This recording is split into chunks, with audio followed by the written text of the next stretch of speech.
Ayun po. So, after i-discuss po sa atin ng first reporter yung mga gagawin natin before disaster, ngayon, let us proceed sa during and after disaster. So, first, during disaster. So, ang focus dito is response and immediate relief. So, the focus also is our saving lives, ensuring safety at pagbibigay ng initial support. So, ang mga matutuling social workers natin is sila yung nasa front lines.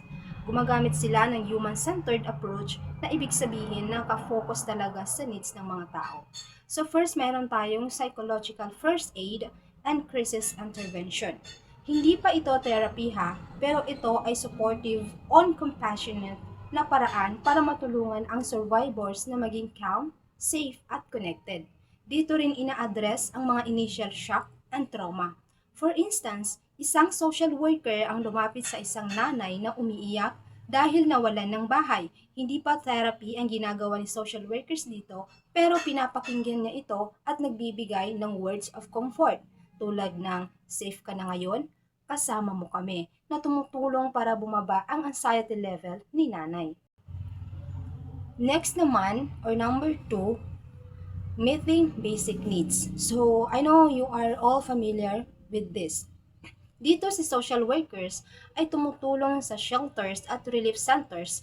Kung naaalala po natin si DSWD, ang Vice Chairperson when it comes to disaster response. Sila yung nagko-coordinate ng distribution ng pagkain, tubig at kumot. Aside from material needs, nagbibigay din sila ng sense of comfort and stability. For instance, may isang evacuation center, si social workers ang nag-o-organize ng food distribution. Tinitiyak niya o nila na bawat pamilya ay may bigas, canned good, tubig at kumot. Nagbibigay din sila ng safe space para makapagpahinga ng mga naapektuhan ng disaster, lalo-lalo na yung mga bata. Number 3, as belong to during disaster, is yung case management and direct outreach na tinatawag natin. So dito, social workers directly engage with survivors para malaman ang specific needs nila. Dito pumapasok yung individualized case management like pag-connect sa temporary housing, medical care, o ibang services. For instance, may isang matandang survivor na may sakit at di makalakad ng maayos. Lumapit si social worker, inassess ang pangangailangan niya at agad siya ikinonekta sa mobile medical team para mabigyan ng gamot at check-up.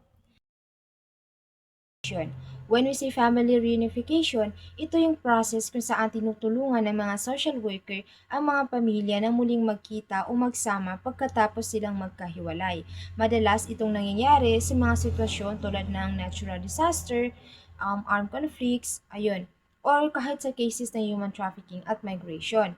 So dito, ang role ni social worker is very crucial. They coordinate with different agencies like the DSWD, Red Cross, or even international organization para malocate ang missing family members. Bukod doon, they also provide emotional support kasi siyempre very sensitive at emotional ang mga ganitong cases.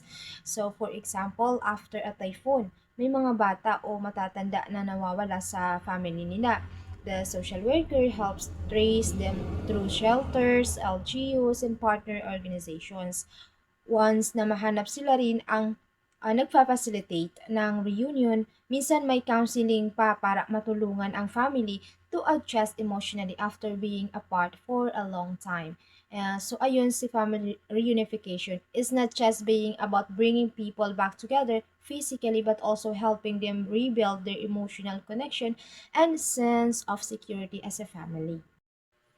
Next is yung tinatawag nating information and referral. Ang mga social worker ang nagsisilbing brokers, meaning they provide what? A clear and accurate information kung anong resources ang available at paano ito ma-access ng survivors. Halimbawa, may isang survivor na nagtatanong kung paano makakuha ng emergency cash assistance mula sa DSWD. Ito namang si social workers or social worker ay magbibigay siya ng clear na instructions, forms, and referral papuntang government office. Ayan, so let us proceed sa after disaster. So dito is recovery and rehabilitation. So ang focus is rebuilding lives, homes, and communities. This is the longest and hardest stage kasi dito na papasok yung pagbabalik ng normal life ng mga survivors. So number one, ang gagawin ni social workers is long-term mental health support. Hindi agad nawawala ang trauma after disaster. Kaya si social workers provide long-term counseling, grief support para doon sa namatayan during the disaster and therapy na rin para matulungan ang mga tao with PTSD, anxiety, or depression. Example, pagkatapos ng lindol or earthquake, may mga youth na nakakaranas ng nightmares at takot. Dito ang gagawin ni social workers ay mag-organize ng regular sessions sa school para matulungan silang makabawi sa trauma. Number two is yung tinatawag nating advocacy and resource coordination. Here, social workers continuously advocating for survivors. Kasama dito ang pagtulong mag-navigate sa government aid, insurance claim, at legal assistance. They also connect survivors with long-term resources like housing, employment, and healthcare. Example, may isang pamilya na nawala ng bahay at nahihirapang mag-file ng insurance claims.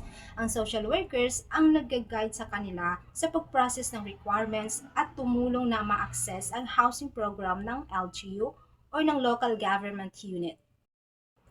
Number 3 is yung tinatawag nating community building. Dito naman nagfa-facilitate ng community meetings and support groups. Ang purpose nito ay para magkaisa ang neighbors, magkaroon ng support system at ma-empower ang community na makilahok sa rebuilding process. Example, sa isang barangay na nasalanta ng bagyo, especially nasira yung daycare center nila. So, mag-organize ang social workers ng community meeting.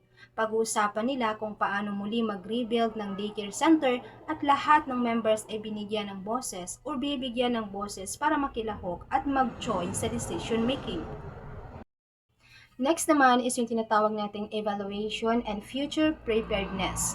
Finally, after disaster response, join in evaluating kung ano ang strengths and weaknesses ng naging disaster management.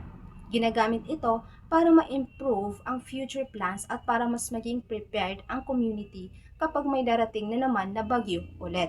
So example, matapos ang malakas na bagyo, nakilahok ang mga social workers sa debriefing ng LGU.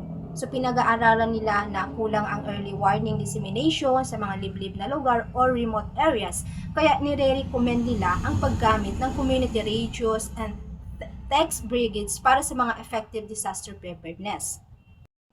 So ayun in the essence, from before, during, and after disaster, makikita natin na sa bawat phase ng disaster management is si social workers play a vital role. Hindi lang sila tumutulong sa basic needs, but they also ensure na may emotional, psychological, and community support ang survivors na makabangon muli. So, ayun, that's all for my report. I hope you learned something. And always remember, we are the future social workers and we are the future partners of the society's well-being. Thank you, Assalamualaikum, and a pleasant day or night to all of you.